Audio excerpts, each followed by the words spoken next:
Assembly's live, so come subscribe. Your soul's in trial or simply tired. It's soul medicine, it gets revived. The warrior line, soul tribe. Assembly's live, it's friendly vibes. The soul medicine will give you life. Your warrior. Welcome to another edition to Warrior Line Podcast, another edition of Conversation with my dear friend Jennifer. It's been a while since we had a episode, but I've been gone for a couple of weeks, but we're back, excited about getting back out here and lifting our voices to what's going on in society right now in the world. Truly excited about this conversation today because we're going to talk about a very important situation happening in the country that are affecting the lives of our children, affecting the lives of people. So please like, share, and subscribe. You'll see on this video, you simply click on the subscribe button and you'll become a subscriber. Share the video because I believe this video would be helpful to a lot of people because this would affect a lot of people, the subject we're going to talk to about today. So with no further ado, we'll get started. Thank you for liking. Thank you for sharing. Thank you for following us. We greatly appreciate it. How you doing, Miss Jennifer? How you doing? I'm doing well, thank you. Happy to be back. Me too. It's what I've been asking, say, where you been? I said, it's my fault. Don't blame her. I said, where's Jennifer? Where is that? I said, don't come. I said, I had issues. I had some deaths I had to deal with. Then I had a wedding and I almost had a funeral. I had a funeral the week before. Then last week I had a funeral. I had a wedding and a retirement service. And so I'm glad to be back home, back with the family, back with my wife, black in my empty nest. I always tell people I got an empty nest, but my empty nesters went right down the road to the next tree. They're a couple trees over, but they're not in this house, so it's good. But I'm thankful. I'm thankful to be back. I'm thankful to be back talking and sharing, having a conversation with my dear friend. And today we're going to talk about a very important topic. Today was the effect of SNAP being cut. And I'm going to open up and let you open up with a post that you made on Blue Sky. This is Jennifer's post. She's read, SNAP recipients represent different races and or ethnicities. White about 37%, African American 26%, Hispanic 16%, Asian 3%, and Native Americans about 2%. About 16% of participants are categorized as race unknown.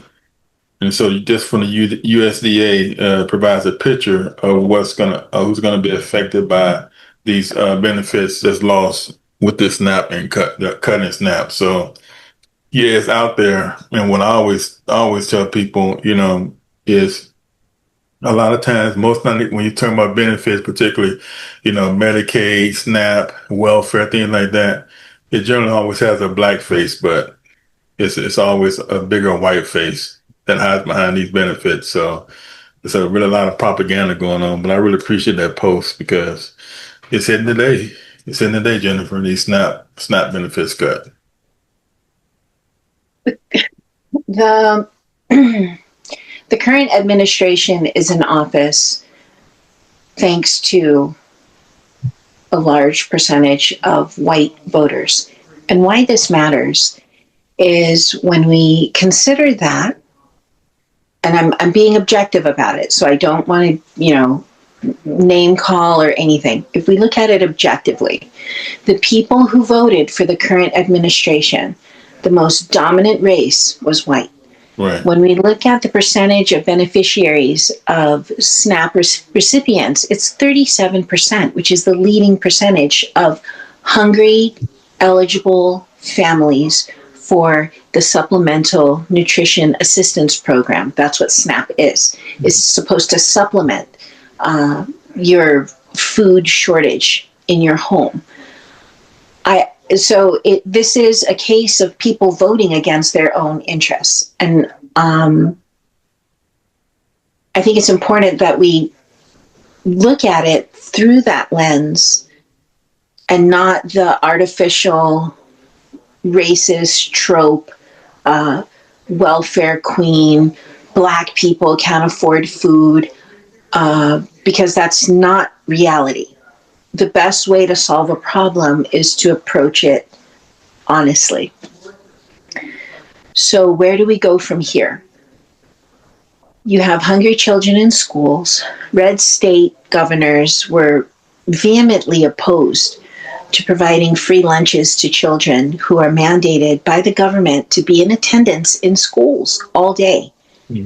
but they won't provide free lunch. But here in my state, California, all children receive a free lunch. It doesn't matter your economic standing. All children equally receive free lunch. So there's no negative stigma to a child having to apply for free lunch or reduced lunch and having a special ticket or a special line or anything like that. Any child who's hungry in California that attends school receives a free lunch. I don't understand why this isn't global, global national. I don't understand why the majority of people who voted for this administration, who are the primary beneficiaries of this really great program, don't want this for their own children. Why is it I want it for their children? They're not my children. Mm-hmm. But no child should ever go hungry in this country. Mm-hmm. SNAP doesn't only feed children, it also feeds disabled people who are unable to work. It also feeds our elderly who no longer work and are living on Social Security, which is another thing that this current administration wants to eliminate for a huge swath of our citizens. And so the difference with Social Security is we paid into that with our paychecks our entire working life. We are supposed to get that money back. Mm-hmm.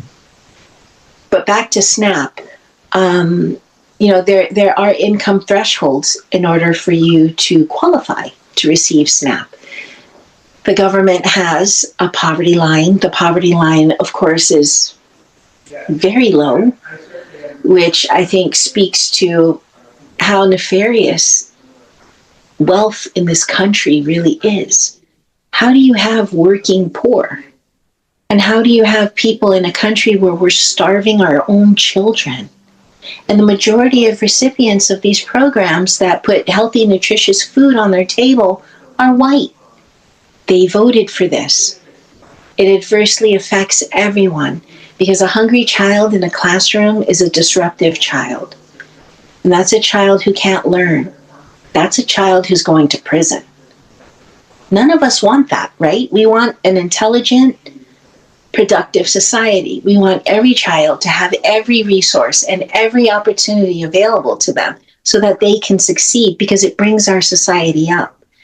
So the SNAP cuts, that stupid bill that passed with zero Democrat support, they're enacting it piece by piece in a strategic so that they can trick voters into supporting red state governors, Republican governors in the primaries to keep them in power in Congress, both House and Senate. So this to me is really important. I just feel on a personal level in a country where we can create billionaires and there are a multitude of millionaires, and a lot of those millionaires work in tech. And I'm not talking about CEOs. I'm just talking about engineers. How can there be hungry children in Santa Clara County, where Silicon Valley is? How can this be? How can there be tent camps in Silicon Valley, in Santa Clara County? This wealth disparity is completely out of control. And children, elderly, and animals, they can't advocate for themselves. They can't fight for themselves. So we have a responsibility to do it for them. Yeah. This one really hits home to me on a visceral personal level. And this is when I try to explain to people is what politics does. Politics has a way of stripping people of their humanity. And could you bring up the classroom? And I'm gonna give it from a real life perspective. I was in the classroom 12 years, and I never forget my first year. New teacher, didn't know nothing. I always tell people my students taught me how to teach. So I had this kid in my classroom very quiet, wasn't disruptive, very quiet, but he wouldn't do anything. And I was what do I need to do to motivate this kid? Yeah. When I ask him, he'll say nothing. You know, he's about 17, junior going to senior year, 17. I said, what's wrong? I'm not gonna say his name because I don't want to put him out. Just what's wrong? I just use a fake name. What's wrong, Johnny? What's wrong? What's wrong? No, nothing. And he's just one for a couple of weeks. Then my wife told me, oh, just take him outside and talk to him. He probably want to tell you what's going on in front of us. Still said that's a good idea. So he came to class. It was after lunch, and he came to class, and I had him step outside. I said, "What's wrong? What's why? How can I help you? What do I need to do to get you interested in the subject and what we're doing?" I never forget his words. He said it's just simple words, nothing crazy, nothing astronomical, nothing epiphany, no clouds rolling back. He said, "I'm hungry." He said, "Chief, I'm hungry." Just that simple. And I'll never forget that moment and how I felt. And the reason why I felt like I do, even at the moment, that is something so easy to solve. Why are you hungry? Because my parents, struggling. We don't have enough food. I have a small sister, and I let her eat, and I just eat a little bit, so I'll be hungry when I come to class. I'm not on free lunch, so I just gotta. My parents say I gotta deal with it. I'm hungry. See, that's what we do. We hide behind conservative, liberal, Democrat, Republican, independent, Green Party, this party, our party. And what it does to us, it erases our humanity because we hide behind, well, I'm a conservative and everybody should work for themselves and everybody should do, bury yourself by your own bush. I'm a conservative. You shouldn't give no handouts to anybody. Okay, but what does that kid have to do with you being a conservative? Are you a human being? That kid is supposed to me as a human being. He wouldn't been a Democrat or conservative. He wouldn't been a liberal. He wasn't voting for. Didn't matter. He was hungry.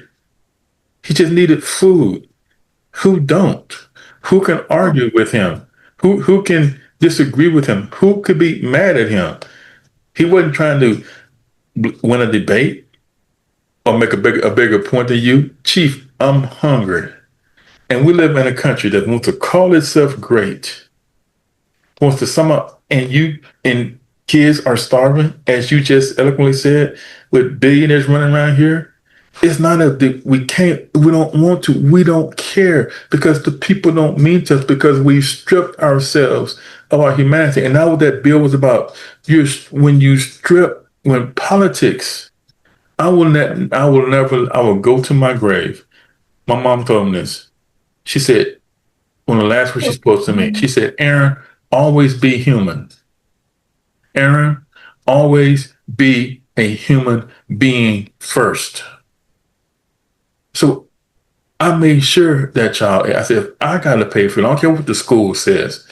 And like your story about when your restaurant store, I know you want to share, but your restaurant store, you said, I did the same thing. I went to the principal, I don't care. I'm paying for this kid's lunch. He's going to eat. He's hungry. And it's not right. And I don't care what the policy says. Because I'm telling you, because I'm not hiding anything. I'm being fully transparent. So you ain't got to worry about me giving, I'll pay it the proper way, but I'm going to pay for it if that's what it takes. Because I'm a human being, because I know what it's like to be not in hunger as I was explaining, but I know how I like to be hungry and you don't have enough food. And we live in a society that wants to have all this glamour, all this glitz, and all these billionaires, millionaires, and we got hungry kids. And now the benefit, as you eloquently said, has been taken more away. So now 22 more million people are going to be affected by this. And we worried about what some makeup somebody's wearing. We worried about some politician that's got billions around him. We worried about some nonsense, stupid stories that don't matter, playing games, while our kids are hungry because we stripped ourselves of humanity because we forgot we're not human. It's not my problem. So what my kids eat. So what I'm eating. And this is what politics does. This is the ugly side of politics. When you can take a program and strip it away and everybody just skips along, have a nice day. Oh well, I got my money. I'm good. And so, personally for me, I'm a product. Aaron, I'm a product. I'm not ashamed to say of help.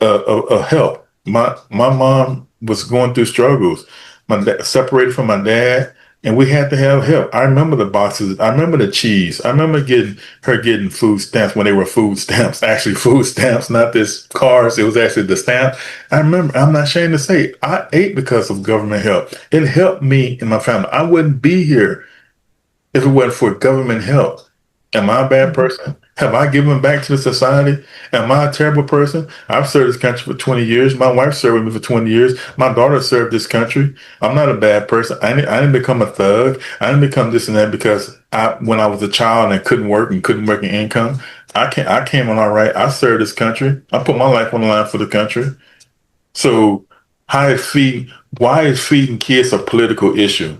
It doesn't matter just that they can't help the situation they're in. We should feed them, period. Why? Because they're human. It shouldn't be a liberal point of view. It should be a conservative point of view. It should be a human. Chief, I'm hungry. So what else can I say? But I'm gonna do what I can to take care of it as another human being, as a fellow human being who eats, who knows what it's like to be hungry. I'm gonna make sure you get something to eat. But no, we're gonna play the politics. We're gonna let this degenerate cut snap. We're gonna cut this and play these games because they don't affect us. But this is something. This is a great country. Great where? For who? When? Please. When was it a great country? Never. Again means you were something, so it can't be again. So I mean, and we want to sit in the world, and we are destroying. Kids are hungry right now. I never forget COVID. When COVID came, the school system here had to feed kids because the parents couldn't take off for work to go to work, and so the kids had to come to school, had school lines because that's how they got a hot meal. But you know what? You got your political party. No, you got your views, and you'll sit there and wouldn't feed a hungry child. You'll let a country use politics to say that that hungry child don't deserve a meal. I'm gonna say it again. Who lets politics, but somebody in him would say a hungry child don't need a meal?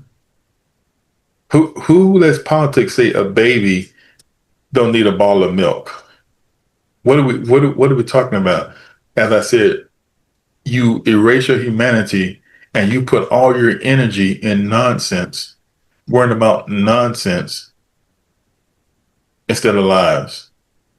And I'll never forget that moment in my life. And the words echoed in my mom when he said he was hungry. She said, "Aaron, don't ever lose your humanity." Because if you allow somebody to strip you of your humanity, then they win. Because in the end, from the dust you came, and you're gonna go right back there. She said, "I'm gonna go the way of the grave. You're following me, but who are you gonna be? Who are you gonna be? Because you're coming this way. You're not staying on this side. Don't get so political. Don't ever, somebody made a comment that really, this, I was kind of outside snap. You're a preacher. I never wear my ministry on my sleeve. I don't never wear that I'm preaching on my sleeve. It's what I do because I feel I'm called to it. But first and foremost, believe me, I'm a human being. If you want a friend, you want somebody to die with you, we'll go down together. I'm not going to leave you. I'm a human being first. Before I'm a pastor, before I'm an independent, for anything, I'm a human being because I remember my words, my mom. I'm never going to let anybody strip me of my humanity because when I do that, then I become animalistic. Then I don't care about you. And you got 22 million people who are going to suffer now because somebody wanted a bill passed. to win. Well, who won? Who's winning? White supremacy. And then my final, look, when I don't make a handout, the notion, that's why I love your post, the notion that these benefits, here's the rub, back to the political side of it. Here's the rub. Anytime there's a benefit, SNAP, Medicaid, Medicare, whatever benefit you want, it's always got a black face. So, it's always got to be a black face. The reason why we need these programs because these black people are taking advantage of these programs, or they just go work, they just go pulling stuff up by these bootstrap, and that this is a lifestyle for them. It's always have a black face. But see, you can have your own thoughts, but you can't have your own facts. Men lie, women lie. Facts don't. The truth don't. The truth is numbers don't. The numbers say otherwise. The number says it's more white people that benefit from these programs than any other. As you say, it's more white women have benefited from DEI or whatever affirmative action than any black person. Men lie, women lie. The numbers don't. Those are the numbers. But that's not the legacy media does. That's not the program. It's always got to have a black face because we are the ones that always need a handout. We are the ones that need government help. We are the ones that benefit from the program. When the fact of the matter is, yes, we as a group we benefit, but we don't benefit the most. It's white people, but that's not how it's framed, and that's not the narrative.